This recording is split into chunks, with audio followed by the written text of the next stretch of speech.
O programa está oficialmente aberto hoje, dia 27 de junho de 2026.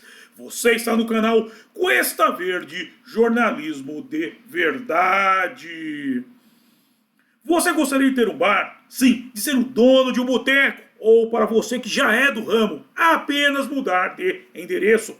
Talvez adquirir mais um estabelecimento gastronômico para o seu império? Bem, o Naldo's Bar está à venda. Sim, o meu amigo Naldo quer se aposentar e, por isso, está vendendo o seu bar. Bar que fica em um ponto privilegiado na divisa entre Santos e São Vicente, junto aos tambores. Com detalhe, por se tratar de um estabelecimento tradicional, você estará adquirindo mais do que um bar. Estará adquirindo uma história.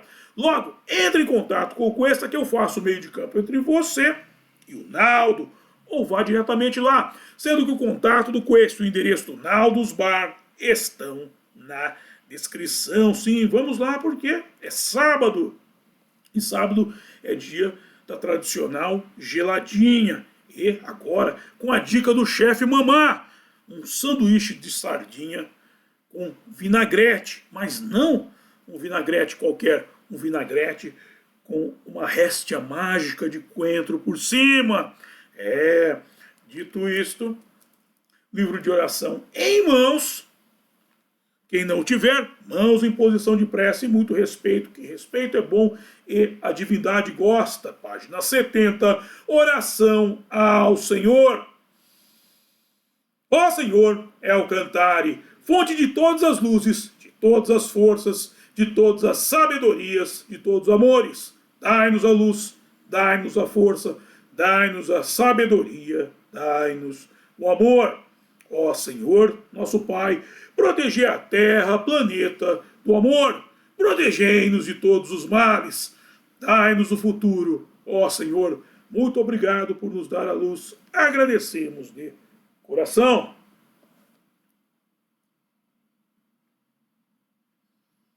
Eu peço ao nosso Senhor El Cantare que, por favor, não permita que justiça alguma ocorra durante esse programa. Muito obrigado. Ok, estamos regressando ao estudo desse livro aqui, O Grande Conflito, de Ellen G. White. E dando sequência ao imbróglio mariano, sim, imbróglio mariano. Mas por que, mamá? Por que um imbróglio? Porque a Igreja Católica transformou a questão de Maria num balaio de gatos. Sim. O que nós vimos até agora? Eles tinham o culto da divindade feminina, que vem desde os tempos imemoriais, os quais eles chamaram de paganismo, ou seja, um culto pagão, uma herança cultural, estava entranhada nas pessoas e deixava aquela lacuna.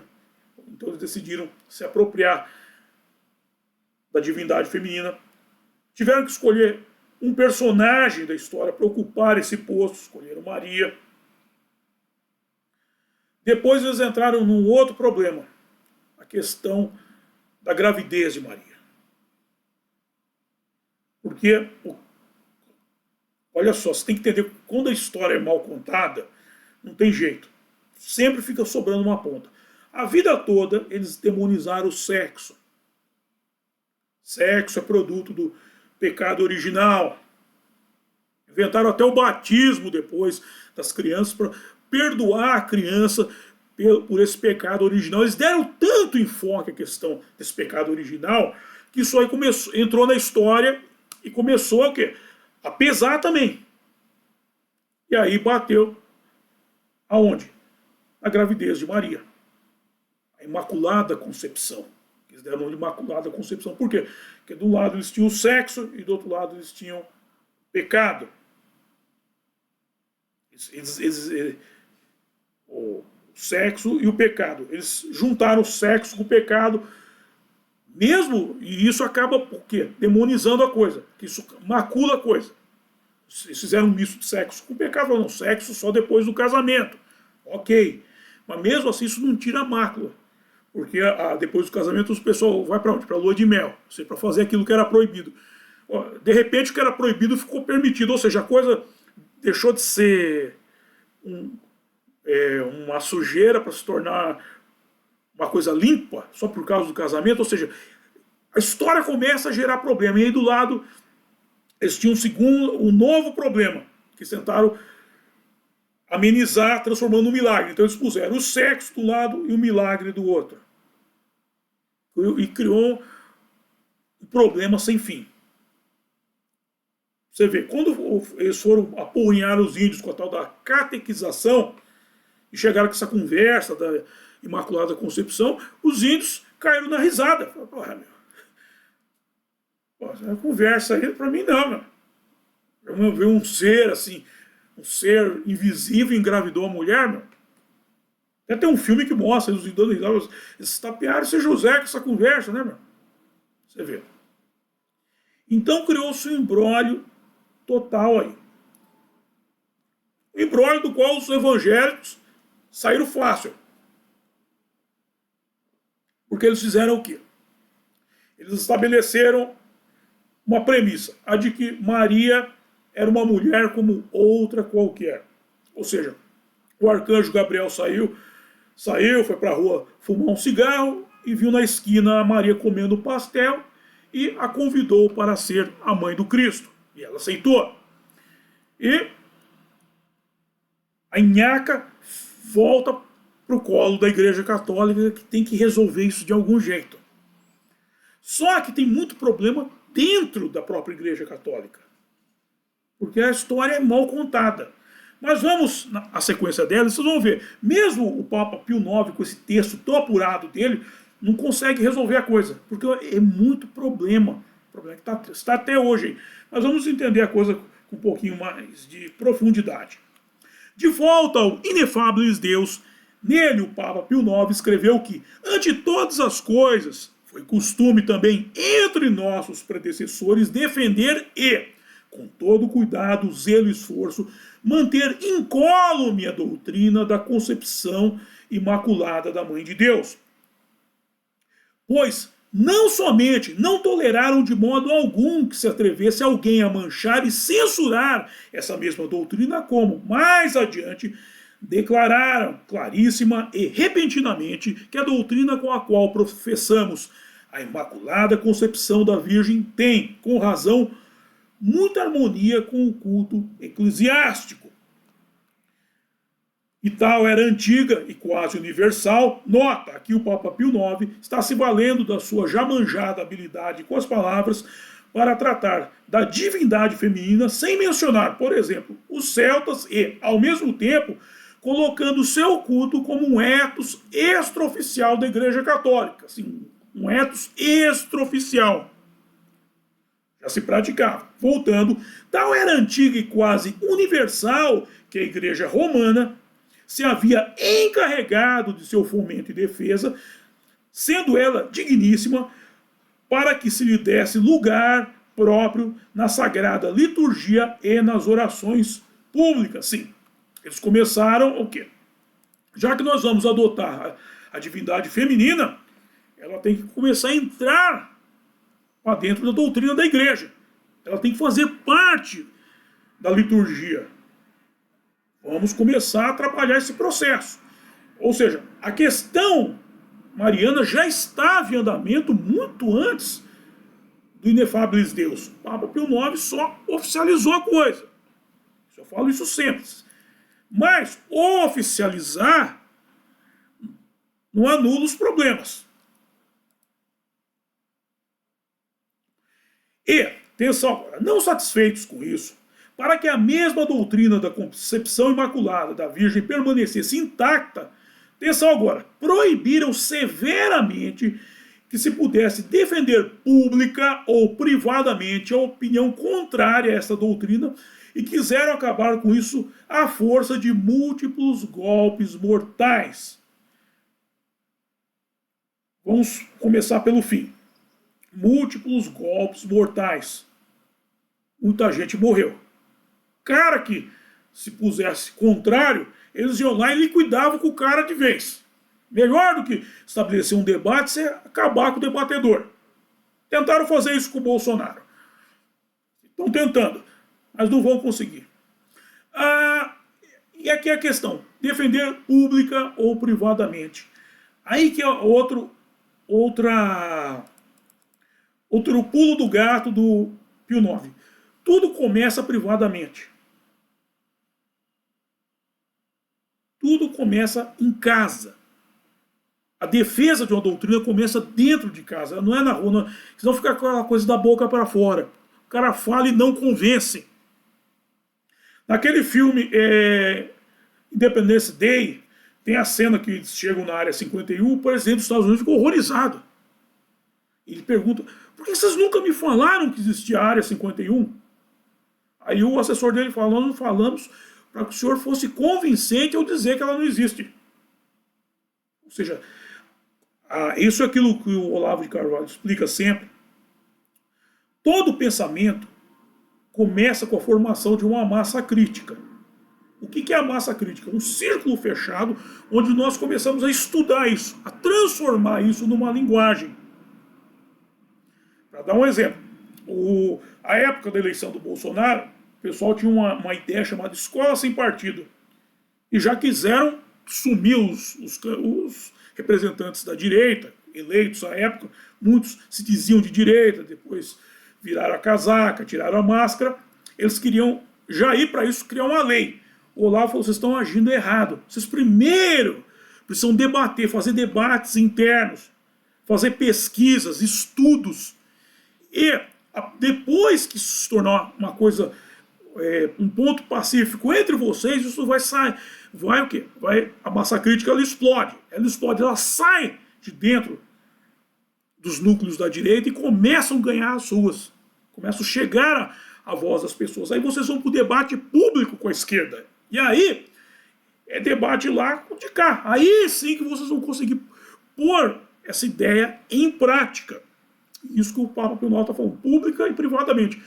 Privadamente é o segredo. Nós não podemos aceitar dentro de casa as pessoas duvidando disso. Só que gera dúvida. Não tem como. Sexo não tem outra função senão da gravidez. É muito gostoso, eu sei, uma delícia fazer sexo. Só ele é gostoso para quê? Para forçar a reprodução.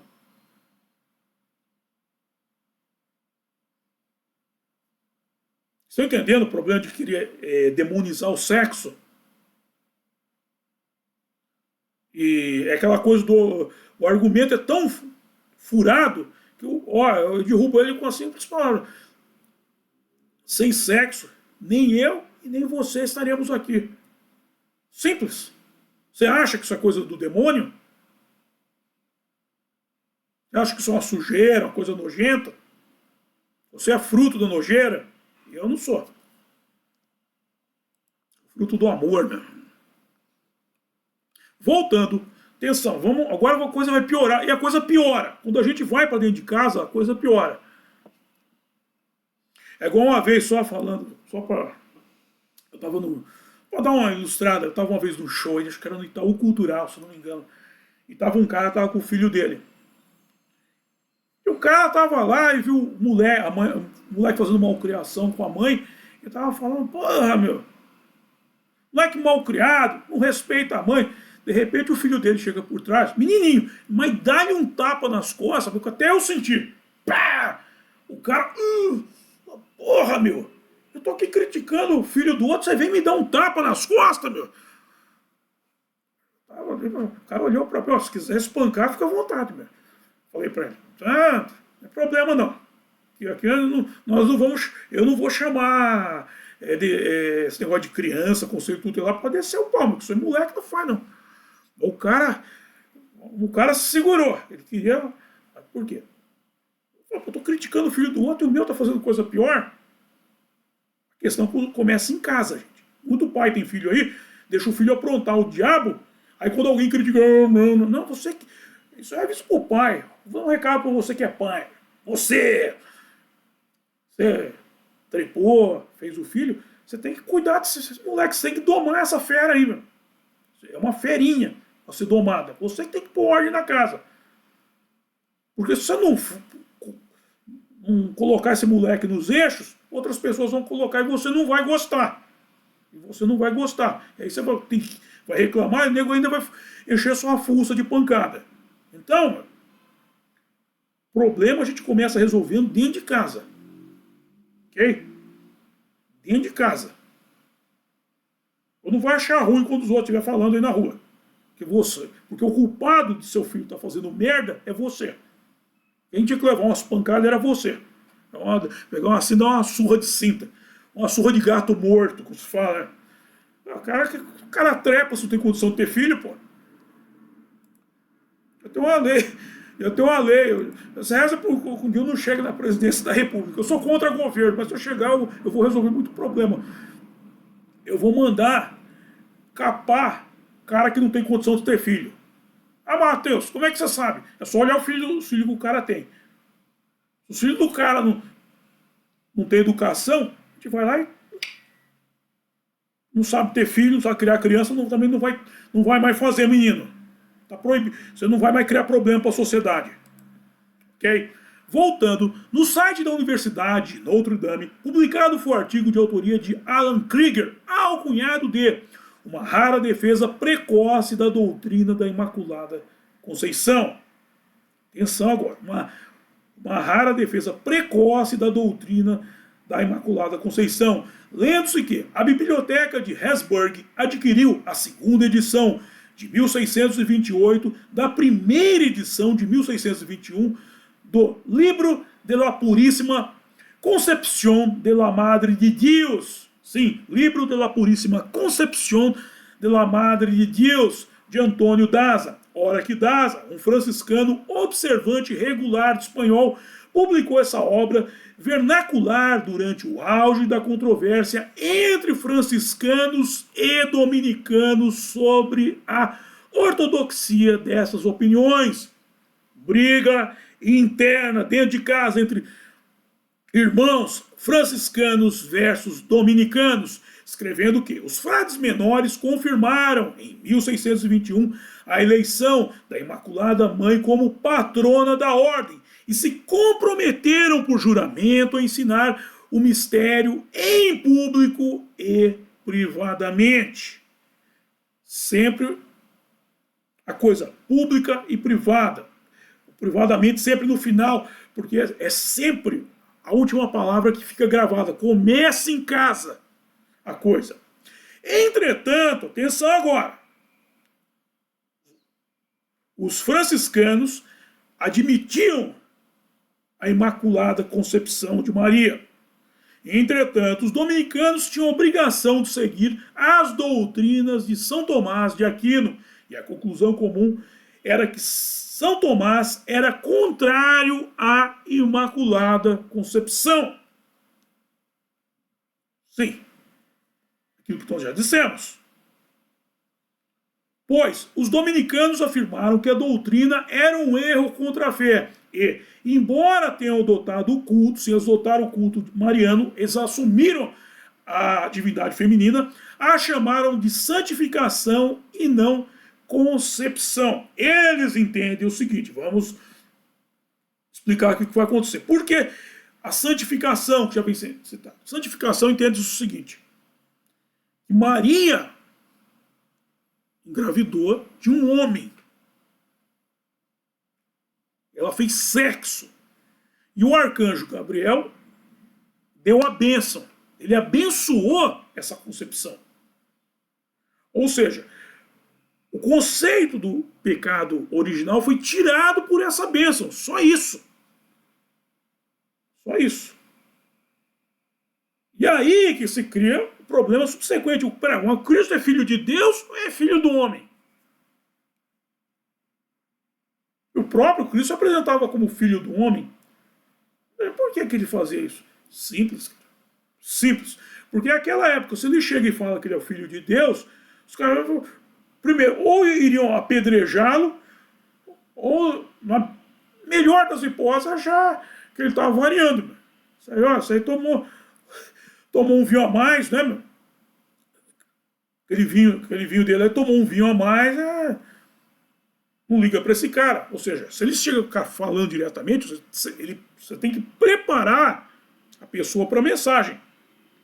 Então, esse aqui é o ponto. Quando fala da santificação, é que o arcanjo foi lá, ó, eu abençoei essa criança. Essa criança está abençoada. Eu dei minha bênção, ela nascerá sob a graça de Deus.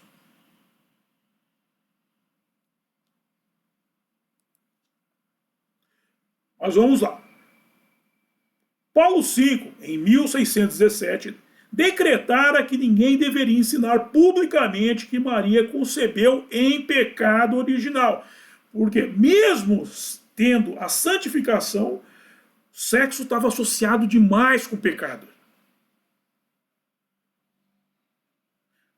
Mas eles não fizeram isso para meter medo das pessoas. É claro, é evidente, pô. Evidente. 80% da doutrina religiosa, principalmente de cunho cristã, é para meter medo nas pessoas. Nós temos que entender que eles estavam lidando com gente praticamente que saiu da Idade da Pedra. Gente da Idade da Pedra, cara, você está falando. A ciência ainda não estava desenvolvida. A ciência que a gente fala é o discernimento, a capacidade de discernir. Então você estava lidando com gente que a única coisa que você podia pôr neles era medo. Mete medo dessa turma, a turma para de fazer besteira, meu. E nem com medo. E tinha uns bem corajosos, hein, meu? Ok? Então, Papa V decretara que ninguém deveria ensinar publicamente que Maria concebeu em pecado original. E aí, em 1622, Gregório XV aboliu o termo santificado, impondo silêncio absoluto. Sim, já que não está dando certo esse negócio de mandar o pessoal parar de falar isso, nós vamos abolir o termo. Não se usa mais santificado. Pronto. Parece que aquele filme Alphaville, lembra? Alphaville, que os caras iam tirando as palavras do dicionário. É mais ou menos isso. Em 1622, Gregório XV aboliu o termo santificado, impondo silêncio absoluto. Inscriptis et sermonibus et privatis. Inscriptis et sermonibus et privatis. Escritos e sermões, mesmo que privados. Em escritos e sermões, mesmo que privados, aos adversários da doutrina, até que a Santa Sé definisse a questão. Papa Pio IX definiu nesse texto Inefabilis Deus, mas sempre essa questão, sempre a mesma questão. A coisa se resolve em casa. Tem até uma máxima que diz: lava roupa suja, se lava em casa. Os nossos problemas, gente, a gente começa resolvendo dentro de casa. Quando eu era monge no templo da Rap Science em Santos, algumas pessoas muito bem intencionadas resolveram levar problemas que nós tínhamos dentro do templo lá fora. Eu falei para a direção da Rap Science: eu não aceito ingerência aqui. Eu comando esse templo. E chamei o pessoal do lado e falei: problema do templo nós resolvemos dentro do templo. Eu não quero gente de fora opinando aqui. Por quê? Porque é aqui que a gente resolve a coisa. Problema de casa a gente resolve em casa. A solução está em casa. Ok? E por aqui eu encerro o texto de hoje e vamos para a hora de passar o chapéu, que é a hora que eu mais gosto, é a hora que vocês mais gostam também, que é a hora em que eu ganho uma graninha. Bem, vamos para a descrição do programa. Nele eu estou disponibilizando os métodos de arrecadação de fundo por via direta e indireta. Começando pelo meu livro aqui, A Máquina da Verdade. Ó. Esse livro, Menino Veste Azul e Menina Veste Rosa. Pode dar para molecada, que aqui você já começa resolvendo uma parte dos problemas. Aí tem o romance A Saga de Kid Winchester. Isso aqui são por os problemas da cama. Problemas da cama a gente também resolve na cama. E nada melhor do que um livro para inspirar esta solução. Aí na sequência tem o link do curso Fundamentos do Exorcismo e vamos para a arrecadação de fundo por via direta.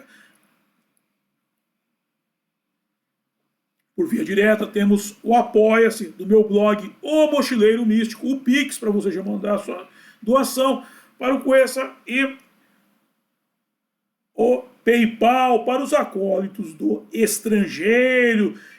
E agora o link do meu álbum de rock em parceria com meu amigo Renato Pópico, com letras de Mateus. E vamos para o contato do Cuesta. Você mandar suas dúvidas, sugestões de pauta e coisa e tal. Esse mês que está entrando julho, nós iremos a Paranapiacaba, como eu já disse. Entre em contato para ir conosco. Na sequência tem o link do grupo do Cuesta no Getter e no WhatsApp. O WhatsApp, aliás, é o nosso canal mais estreito de comunicação que eu recomendo, principalmente para essa viagem a Paranapiacaba e muitas outras, Paranapiacaba é só o início dessa nova fase do Cuesta, colocaremos assim. E atenção, Naldos Bar, o ponto de encontro dos acólitos. E próximo evento, Denise, todos os carros, próximo evento, Os Segredos do Mundo Espiritual por Ryonosuke Kutagawa, Kengon Kyo, Sutra da Guirlanda de Flores, no sábado, dia 4 de julho de 2026, às 18 horas, do sábado, dia 4 de julho, sim, dia da independência dos Estados Unidos, às 18 horas, Os Segredos do Mundo Espiritual por Ryonosuke Kutagawa, Kengon Kyo, o Sutra da Guirlanda de Flores. Sim, descobriremos o que tem na cabeça da nossa futura vice-presidente Juliana Zanata.